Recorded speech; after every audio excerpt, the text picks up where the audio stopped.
Halo teman-teman, lama nggak ketemu di channel Kebujiro Otomotif ya. Nah kali ini saya mau sharing lagi ke kalian tentang mobil ini ya tentunya. Jadi sebelum kalian memutuskan membeli mobil Pajero Sport generasi awal ya, atau yang tipe old ini ya, kalian harus tahu dulu ya hal-hal annoying yang ada di mobil ini. Terutama buat kalian yang biasa pakai mobil sasis monokok ya, atau mobil keluarga. Jadi mau pindah ke SUV leather frame, nah ada satu hal atau ada beberapa hal lah ya yang saya rasa akan buat kalian sedikit harus terbiasa, alias membuat kalian itu kurang nyaman di awal-awal ya, tapi lama-lama mungkin akan terbiasa sendiri ya.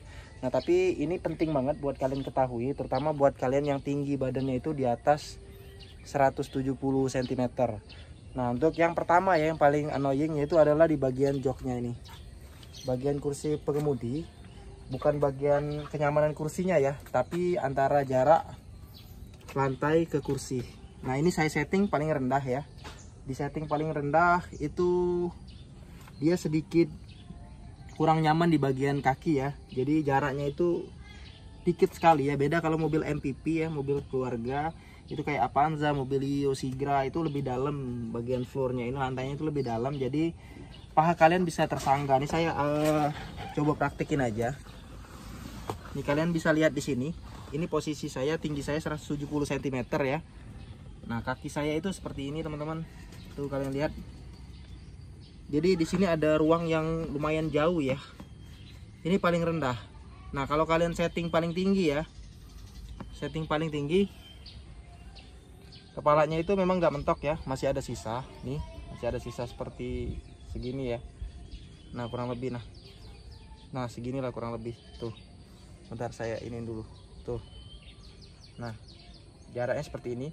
Kalau di setting paling tinggi nanti kita coba ya, dia mungkin sisanya 3 jari ya, tapi tetap aja walaupun setting paling tinggi masih kerasa terlalu rendah joknya, ininya kakinya, kaki ini pijakan floornya sama ke joknya ini masih kurang dalam. Nah sekarang kita akan coba naikin atau adjust joknya ya ke bagian paling tinggi, tapi sebelumnya kita akan lihat dulu ini yang bagian paling rendah. Jadi untuk tingginya itu mungkin hanya 1 jengkal ya, dari ini kaki ke jok, ke atas jok sekali ya, 1 jengkal lebih lah, dikit lah ya. Ini juga karena ini tebal sih. Nah segini nih. Nah kita akan coba adjust ya biar dia lebih nyaman. Biasanya saya itu naikin joknya nih, kita tinggiin. Agak susah ya, bentar ya. Tuh kita naikin ke posisi yang paling mentok, paling tinggi. Nah ini udah habis ya. Nah jadi ketika dia paling tinggi jaraknya akan lumayan jauh ya. Nah tadi kan 1 jengkal ya dari karpet ini ya, ini bisa sampai hampir nggak sampai 2 jengkal sih, 1 jengkal 5 jari lah ya. Nah 1 jengkal 5 jari, naik sekitar 5 jari ya dari posisi yang paling rendah.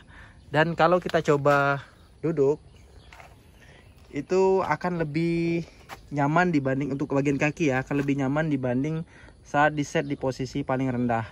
Tapi bagian kepalanya akan sedikit lebih sempit nih, ruang kepalanya akan sedikit lebih sempit. Nah ini posisi jok yang udah disetting paling tinggi. Kalian bisa bandingkan sendiri dengan yang tadi ya, antara ruang kaki di sini, paha itu tersangganya seperti apa. Karena yang paling penting itu ya paha ya, paha bagian sini ya. Kalau dia tersangga sama jok dengan baik, otomatis enak kayak nyaman ya. Tadi kan posisi berdiri seperti ini ya, tapi kita bawa mobil kan nggak kayak gini, bakal kayak gini nih, kaki di sini. Nah kalau kaki kayak gini, ini udah kesangga, bener-bener kesangga ya. Tuh udah bener-bener napak. Jadi ini posisi yang sebenarnya paling proper untuk kaki mobil ini.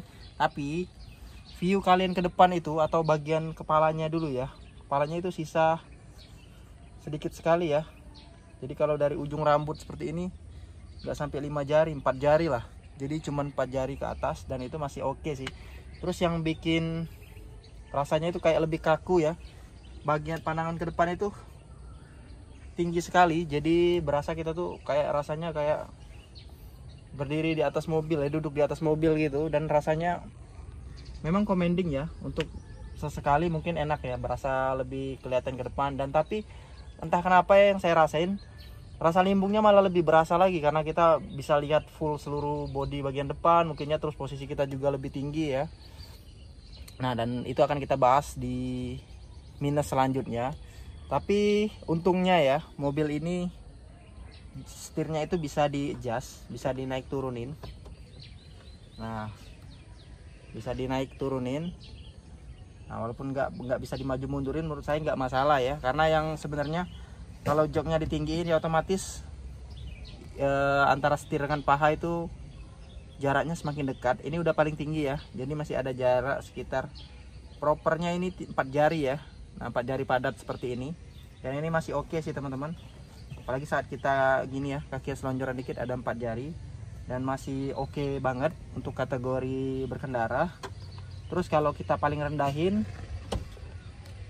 tuh, dia jaraknya sisa 3 jari nggak sampai, 2 jari setengah tuh, sisanya 2 jari setengah. Ini paling rendah. Nah, ini view keluar ya, view keluar dari posisi mata saya saat joknya paling tinggi. Jadi kurang lebih penglihatan kalian itu seperti ini. Ini kalau posisi wide, nah seperti ini. Yang kurang lebih viewnya itu seperti ini. Ini posisi kameranya saya sejajarkan dengan mata saya ya, tuh.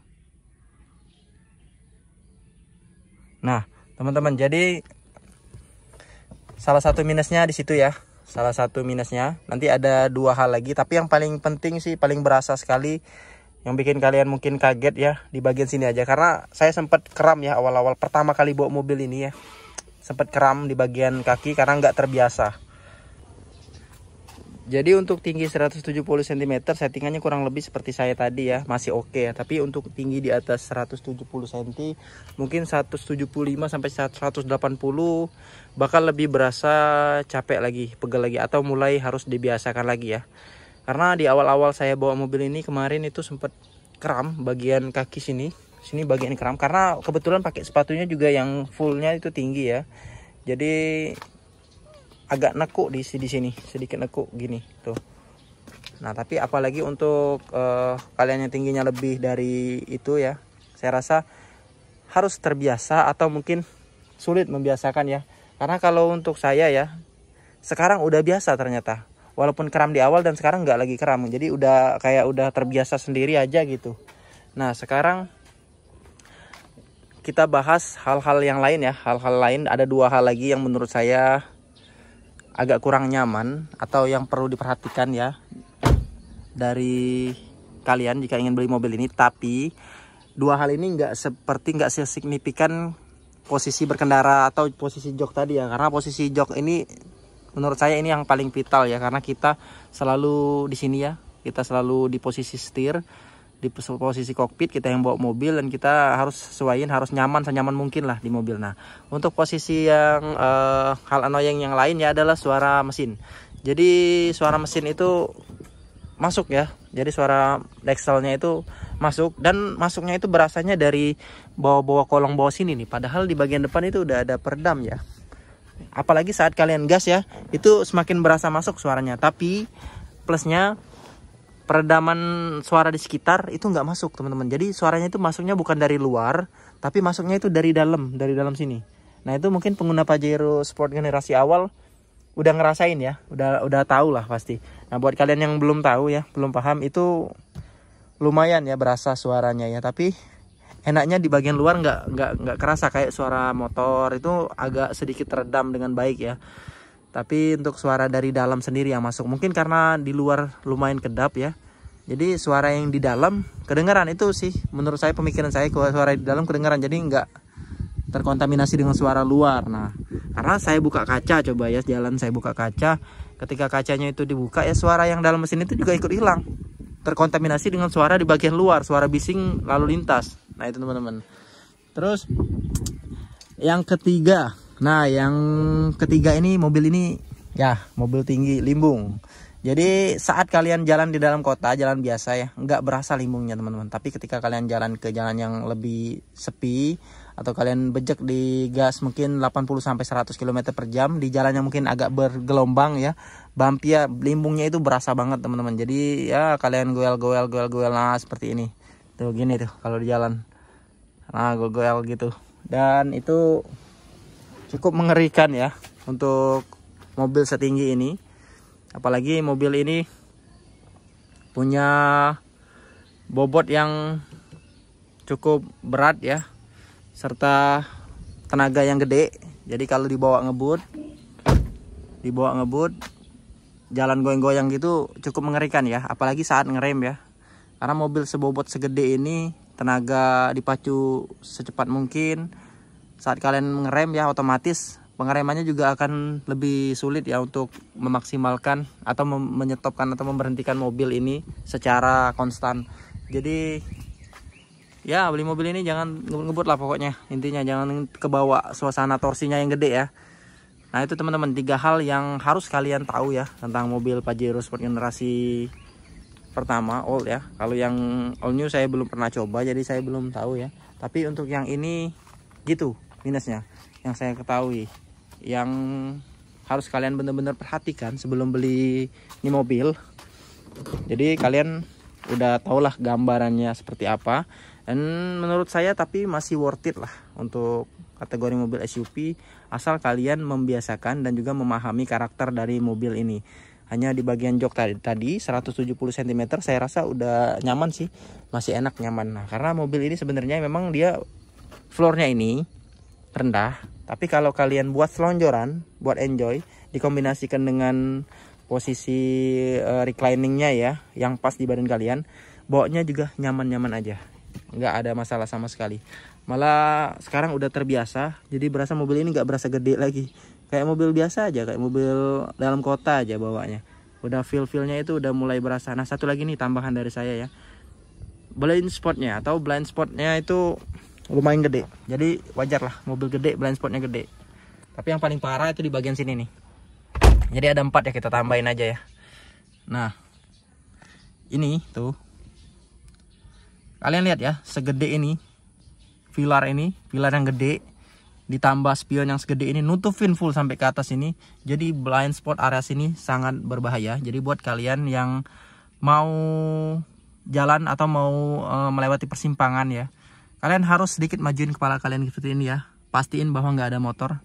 Jadi di persimpangan itu harus lebih hati-hati lagi, bagian sini juga, karena suka ketutup ya. Mobil yang blind spot spionnya kecil aja ya, kita suka ketutup di blind spot sini ya, motor dan lain-lain, orang nyebrang ya. Apalagi kalian segede, ketemu mobil segede gaban kayak gini nih. Ini kalau lagi di kamera normal ya, gedenya seperti itu tuh. Nah itu aja teman-teman. Jadi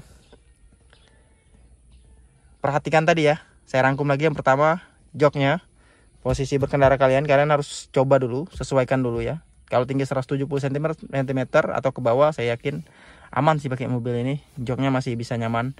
Terus yang kedua, suara dexelnya masuk. Kalau kalian yang hobi bener-bener mobil senyap ya, enak ambil X-Trail aja ya, X-Trail T32.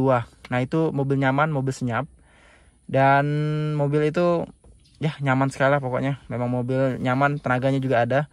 Terus yang ketiga, limbung. Nah kalian mulai biasain aja. Jadi kalau buat mobil kayak gini ya, harus sudah tahu bahwa mobil ini limbung, jangan bawa kebut-kebutan. Terus juga kalau kalian yang suka mabok, kalau bawa mobil limbung-limbung dikit ya, mobil ini berarti nggak cocok buat kalian. Terus yang keempat yang keempat itu blind spot. Nah, mobil apapun ada blind spot, tapi blind spot yang ini termasuk yang lebih gede. Jadi harus hati-hati di persimpangan, apalagi tinggi ya. Dan spion tanduk itu tuh, itu penting sekali dipasang di mobil seperti ini, karena bisa lihat bagian depan dan bagian samping ya. Karena di bawahnya itu lumayan susah kelihatan ya kalau dari depannya, karena mobil lumayan tinggi. Ada lubang, entah ada kucing, ayam dan lain-lain lah pokoknya. Atau anak kecil yang main ya di lorong-lorong gang. Nah hati-hati banget kalian ya. Usahain kacanya dibuka kalau masuk jalan-jalan sempit seperti ini, jadi kedengaran ya suara-suara di luar. Oke teman-teman, see you ya, sampai jumpa. Semoga sharing saya kali ini bermanfaat. Sampai jumpa di video saya selanjutnya.